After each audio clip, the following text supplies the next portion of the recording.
혹시 유튜브로 이제 영상을 보시는 분들 중에 최 목사 또 나왔나 이렇게 하실 분들이 계실지 모르겠는데 의도한 바는 아닙니다.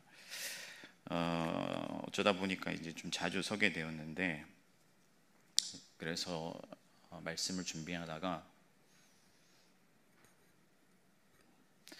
어떤 말씀을 준비할까 하다가 2024년도 디모데에게 줬던 첫 번째 메시지를 성도님들과도 함께 나눴으면 좋겠다 그런 생각이 들어가지고 말씀을 준비했습니다.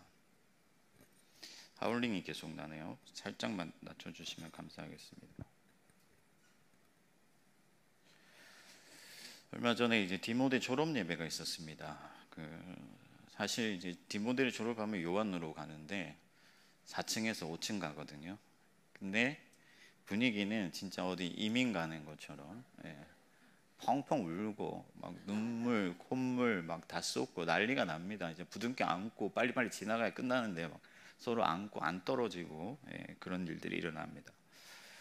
그 장면을 보면서 제가 도대체 왜 저럴까 이런 생각을 하다가 문득 떠오르는 어떤 생각이 있었는데 그게 뭐냐면 디모데가 하나의 집이구나, 집을 떠나는 사람들 같구나 그런 생각을 했습니다.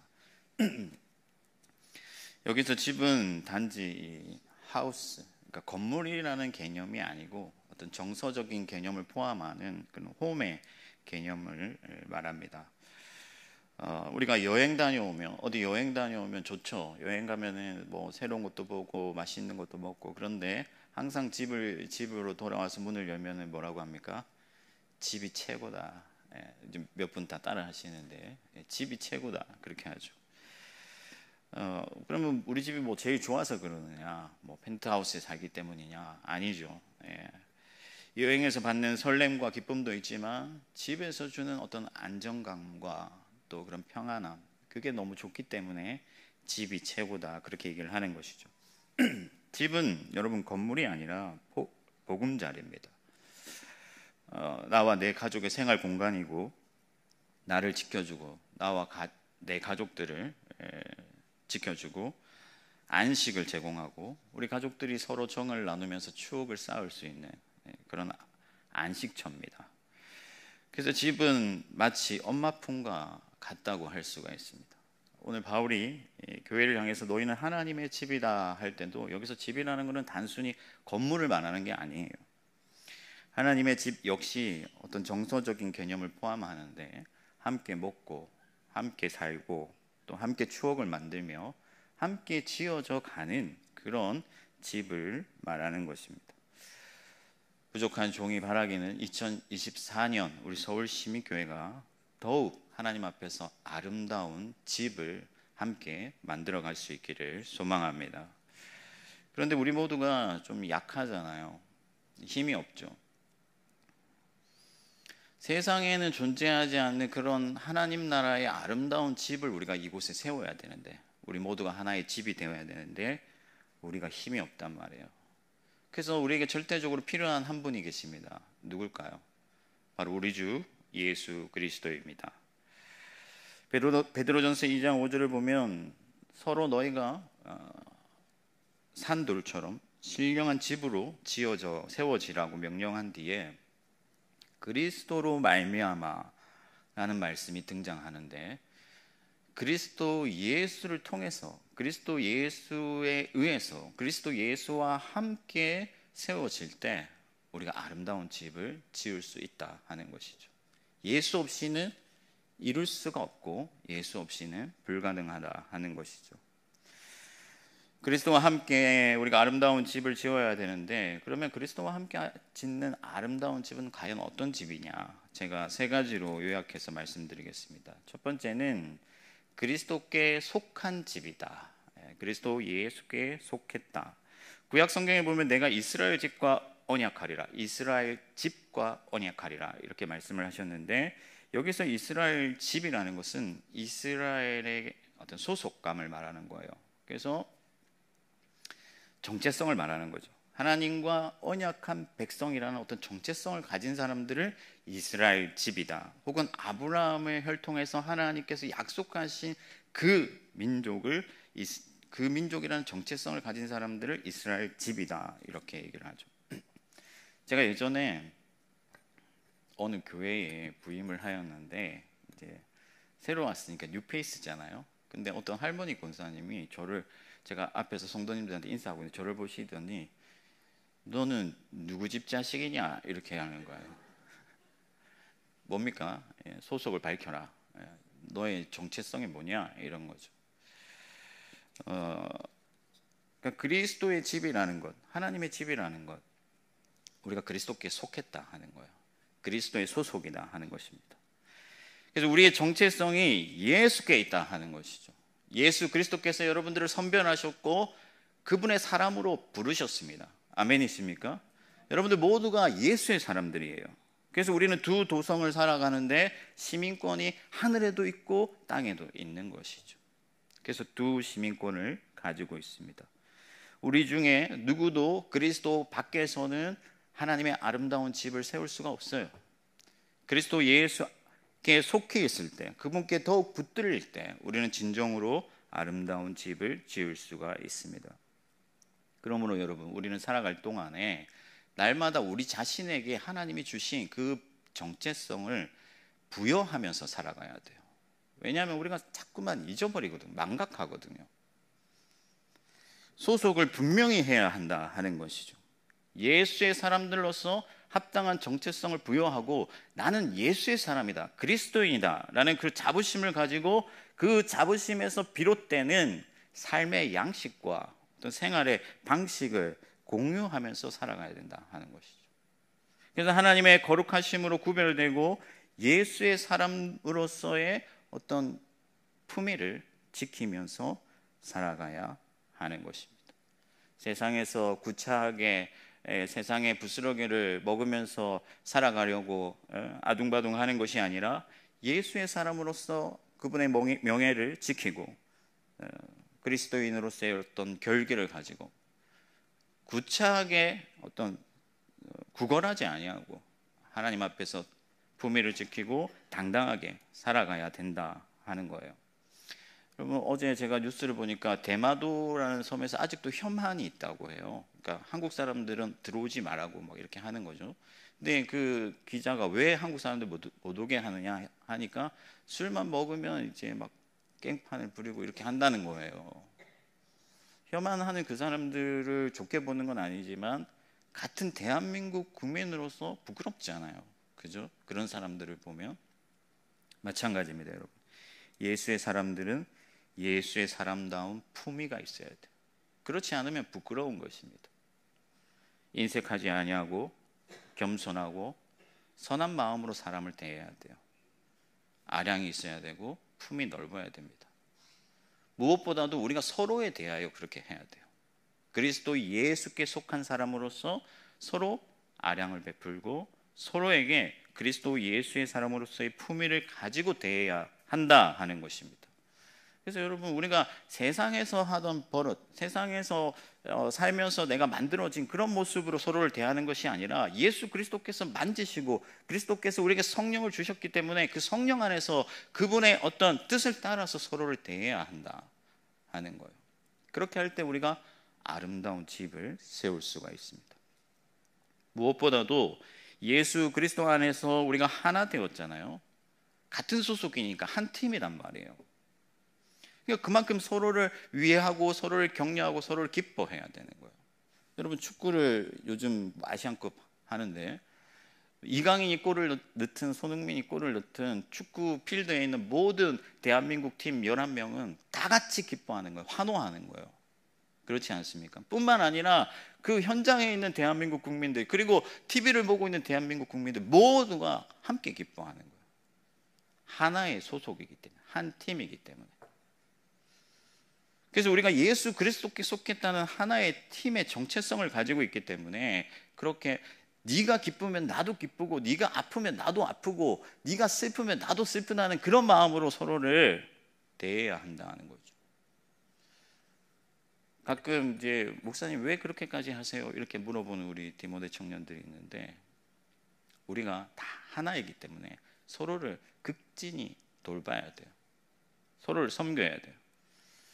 그게 우리가 예수 그리스도께 속했다는 증거가 되는 것입니다. 아멘 있습니까?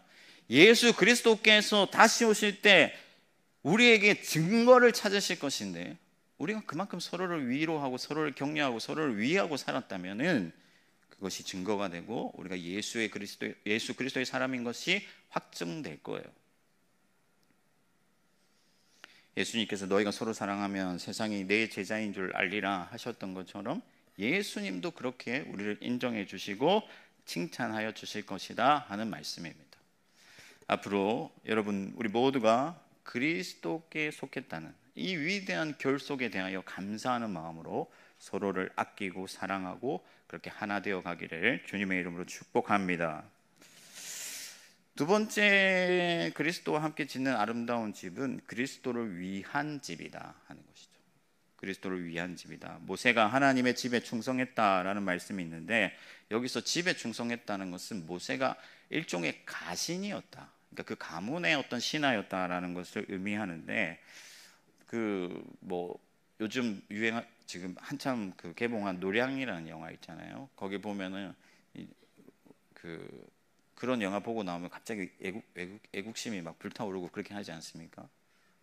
그런데 저도 그 영화 보고 나오는데 일본산 자동차 타고 가는 사람 나빠 보이더라고요. 근데 어쨌든 그 일본 사람들도 대단한 점이 있어요. 그게 뭐냐면은 죽더라도 끝까지 주인을 위해서 충성한다 하는 거예요. 그 나쁜 사람들도 가신들이 주인에게 충성할 줄 알더라고요. 하물며 그리스도께서 피로 사신 우리들이겠습니까? 여러분, 우리는 세상이 아니라 돈이 아니라 명예가 아니라 그리스도께 충성해야 될 줄 믿습니다. 오직 예수 그리스도의 이름이 높아지기를 갈망하고 그리스도의 사업이 확장되기를 바라는 거예요. 그리고 그 일을 위하여 우리 자신을 내어드리고 헌신하는 것입니다. 그리스도를 위해서 싸우고 그리스도를 위해서 정복하는 것이죠. 그래서 우리가 어떤 직장에 있든 어떤 자리에 있든 상관없이 내가 하는 모든 일들이 먹든지 마시든지 무엇을 하든지 하나님의 영광을 위한 것이고 그리스도를 위한 것이 될 때 우리가 아름다운 집을 지어가게 되는 것입니다. 우리가 모였을 때요, 우리가 하나의 집이라고 할 때 여기서 최 목사의 이름이 높아진다든지 누구의 이름이 높아진다든지 결단코 아름다운 집을 지을 수가 없어요. 오직 예수 그리스도의 이름만 드러나고 그리스도의 이름이 높아질 때 정말로 아름다운 참되고 영원토록 빛나는 그런 집을 세우게 될 줄 믿습니다. 그러므로 여러분, 그리스도를 위한 일이라면 마음을 모아야 돼요. 하나가 되어야 됩니다. 우리가 힘을 합쳐야 돼요. 지혜를 함께 해야 됩니다. 그리스도 예수께서 세상을 떠나시면서 그리스도의 남은 일을 우리에게 위탁하셨어요. 우리 모두가 그래서 청직입니다. 청지기들은 주인이 맡기신 그 사업을 일으켜야 돼요. 확장해야 돼요. 번성케 해야 됩니다. 그래서 에베소 교회가 많은 사업으로 하나님 앞 예수님께 칭찬받은 것처럼 서울시민교회를 향해서도 예수 그리스도께서 내가 너희의 선한 사업을 안다, 나를 위한 모든 일들을 내가 알고 있다 하실 정도로 우리가 그리스도를 위해서 충성해야 된다는 거예요. 그리스도를 위해서 일하지 아니하는 교회는 아름다울 수가 없어요.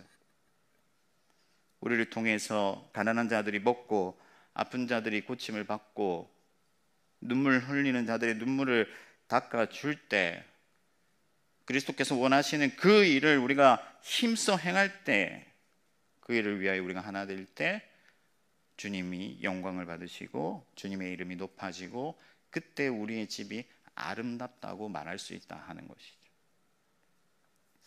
동시에 우리는 그리스도를 위해서라면 자기를 부인할 수 있어야 돼요. 나는 낮아지고 그리스도는 높아지는 것이죠. 나는 좀 손해를 보고 나는 좀 자존심이 상하고 나는 좀 욕을 먹어도 예수가 높아지고 예수 그리스도께서 영광을 받으신다면, 그리스도를 위한 일이라면 나는 죽어도 좋다, 그런 마음을 우리가 다 품게 된다면 서울시민교회는 분명히 아름다운 집이 될 것입니다. 여러분, 교회 안에서 기분 상할 일이 있을 수 있죠. 마음을 다칠 수도 있죠. 그렇지만은 예수를 먼저 생각해야 돼요. 그리스도 예수를 위해서 최선이 무엇인가를 고민해야 됩니다. 바울이 바울을 시기하는 사람들이 있었단 말이에요. 바울을 시기하는 사람들이 있어서 바울이 옥에 갇혔을 때 어쨌든 자기들의 이름을 날리고 바울을 무시하고 바울을 멸시할 생각으로 더 힘써 전도했습니다. 그때 바울이 뭐라고 했냐면 나는 기뻐한다. 이로서나 저로서나 전파되는 것은 그리스도시니 나는 그것으로 기뻐한다고 말씀한 것이죠. 그렇게 우리가 그리스도를 위하여 힘을 합하고 자기를 부인한다면은 마침내 우리의 주인이신 예수 그리스도께서 다시 오실 때 착하고 충성된 종아 네가 참 잘하였다 말씀하여 주시고 더 크고 아름다운 집을 우리에게 맡겨주실 줄 믿습니다. 저와 여러분들이 모두 그리스도를 위한 사람이 되기를 바랍니다. 마지막 세 번째는요, 그리스도 안의 집입니다. 그리스도 안의 집. 집은 이제 가정이라는 의미가 있는데 가정에는 가장이 있죠. 그렇지 않습니까? 다시 말해서 아버지가 있죠. 요즘은 뭐 아버지가 가장이다 이런 개념이 좀 사라져 가는데 저희가 어릴 때만 해도 아버지가 가장이죠. 리모컨을 진 자가 가장 아닙니까? 보고 싶은 거 마음껏 보실 수 있는 분이 가장인데, 근데 사실은 가장이라는 게 이렇게 뭐 자녀들을 막 억압하고 이런 개념은 아니죠. 가장은 자녀들을 돌보는 거죠. 책임지는 거고 먹이는 거예요. 근데 그리스도의 집은, 하나님의 집은 누가 가장이시냐? 바로 하나님이 가장이 되신다 하는 것입니다. 하나님께서 품으시고 하나님께서 돌보시는 집입니다. 그래서 하나님의 집은 하나님께서 베풀어 주시는 은혜가 충만한 집이에요. 능력이 있고 권세가 있고 지혜와 또 권능이 있는 그런 집입니다. 여러분들 뭐 부자 친구 있는지 모르겠는데 저도 어릴 때 부자 친구가 한 명 있었는데 그 집에 가보면 항상 먹을 게 많았어요. 우리가 평소 먹어보지 못하는 것. 예. 우리 하나님은 가장 부요하신 분인 것을 믿으시기 바랍니다. 하나님께는 없는 것이 없어요. 후히 주시고 넉넉히 주실 수 있는 분이시고 풍성히 채워주시는 분이심을 믿으시기 바랍니다. 특별히 우리에게 예수 그리스도를 주셨습니다. 그래서 그리스도 예수로 인하여서 우리에게 부족함이 없게 하셨어요. 실만한 물가로 인도하여 주시고 날마다 우리를 풍성히 먹여주시고 채워주시는 거예요. 그리고 우리가 가고자 하는 그 길에 마침내 도달할 수 있도록 우리를 이끌어 주시고 후원해 주시고 밀어 주시는 분이 바로 우리 아버지다 하는 것입니다. 또한 여러분, 가장의 뜻이 온전히 존중받을 때 그 집이 튼튼하고 건강한 집이 될 수가 있어요. 그래서 여러분, 우리가 하나님의 뜻대로 할 때 비로소 우리는 아름다운 집을 세울 수가 있는 것이죠. 그러므로 먼저는 하나님의 은혜를 구하는 공동체가 되기를 소망합니다. 하나님께서 우리를 돌보실 때, 하나님이 베풀어 주실 때, 하나님이 손길을 내밀어 주실 때 우리는 부요할 수 있어요. 아무리 세상에서 우리가 힘써 우리가 가지고자 하는 것들을 쫓아가더라도 그것은 바람같이 사라져버리고 잡힐 듯 잡히지 아니하고 잡았다 할지라도 금세 사라지고, 그러나 하나님께 손을 내밀 때 하나님은 우리에게 가장 좋은 것, 우리에게 가장 필요한 것, 우리에게 가장 중요한 것들을 주시고 그래서 우리의 영혼이 부요할 수 있도록 만들어 주신다 하는 것입니다. 여러분, 우리 교회가 정말 하나님께서 기뻐하시는 아름다운 집이 되려면요, 뭐 돈이 많은 혹은 힘이 있는 그런 성도들이 늘어나야 되는 거 아니에요. 하나님의 은혜가 이곳에 충만해야 될 줄 믿습니다. 하나님의 은혜로 되어야 되는 것입니다. 은혜로 되지 아니하면 사람의 이름이 남고, 은혜로 되지 아니하면 문제가 생기고, 은혜로 하지 아니하면 그 어떤 것도 영원히 남을 수가 없어요. 그래서 오늘 이 밤에 여러분들 잘 나오셨습니다. 기도함으로 하나님의 은혜를 구할 때 우리는 풍성한 집이 되고 부요한 집이 되는 거예요. 그러므로 기도의 자리를 사수하십시오. 여러분, 기도가 아무것도 아닌 것 같아도 기도하는 자와 기도하지 아니하는 자의 삶의 끝은 완전히 다른 거예요.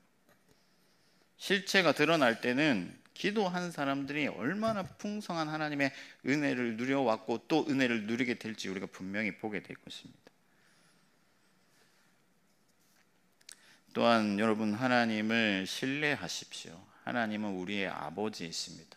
결단코 여러분들을 고아와 같이 버려두지 아니하시고 때를 따라 도우시며 정말 눈동자같이 지키시고 머리카락 하나도 그냥 땅에 떨어지지 아니하도록 여러분들을 돌보시는 분이십니다. 그러므로 하나님을 믿고 신뢰하고 날마다 은혜를 구하여 그리스도의 아름다운 집을 세워가기를 바랍니다. 그리고 마지막으로 하나님의 뜻에 순종하는 일이 우리 교회에 넘쳐나기를 간절히 소망해요. 여러분, 하나님의 말씀에 순종할 때 모든 게 의미가 있습니다.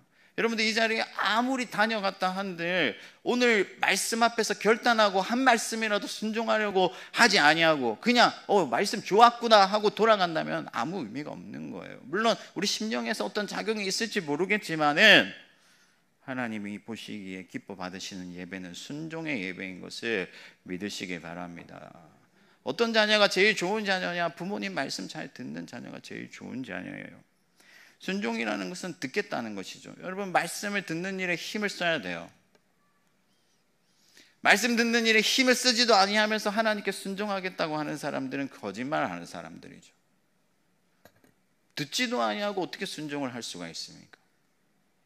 하나님의 말씀 듣는 일에 힘을 쓰고 그 말씀이 하나님의 말씀이구나 마음에 심령에 하나님께서 말씀을 주실 때 기꺼이 그 말씀에 순종하면 하나님의 아름다운 집이 세워진다 하는 것이죠. 그래서 우리 교회 안에 2024년에 말씀에 순종하는 일이 넘쳐나기를 축복합니다. 여러분의 가정에 하나님의 말씀에 순종하는 일이 풍성하여지기를 축복합니다. 여러분들의 삶의 직장에 하나님의 말씀이 이루어지기를 축복합니다. 주님께서 내 말이 너희 안에 거하고 너희가 내 안에 거하면 무엇이든지 구하라 하셨어요. 말씀이 여러분 인생의 모든 문제를 해결하는 능력이 되고 말씀이신 그리스도 예수가 우리 마음에 풍성할 때, 우리 안에 굳건할 때 우리는 크고 강하고 굳건한 집을 세우게 될 줄 믿습니다. 말씀을 정리하겠습니다. 여러분, 2024년 우리 서울시민교회가 그리스도와 함께 정말 아름다운, 세상에는 없는 그런 하나님의 집을 짓기를 바라는데 여러분들이 모두가 그리스도께 속했다는 것을 결코 잊지 마시기 바랍니다. 여러분, 세상 사람들 아니에요. 예수의 사람들입니다. 인색하지 말고 자기를 자랑하지 말고 정말 하나님 앞에서 그리스도 예수의 품위를 간직하시기를 바랍니다. 그리고 여러분, 그리스도를 위한 길이 무엇인지를 늘 생각하십시오. 어떻게 해야 내가 예수 그리스도를 기쁘게 할까? 어떻게 해야 내가 예수 그리스도를 위하여 살 수 있을까? 늘 고민하고 모든 관계에, 모든 순간에, 모든 삶에 예수 그리스도께서 높아지기를 기대하시기를 바랍니다. 그리고 가장 되신 하나님 아버지를 신뢰하면서 날마다 주님 앞에 엎드려 구하고 하나님이 말씀하시면 기필코 순종하리라는 각오로 담대히 여러분들의 인생 가운데 하나님께 거룩한 산 제사를 드리시기를 바랍니다. 그렇게 2024년 우리 서울시민교회가 하나님이 보시기에 아름다운 집이 되기를 주님의 이름으로 축원합니다. 찬송가 235장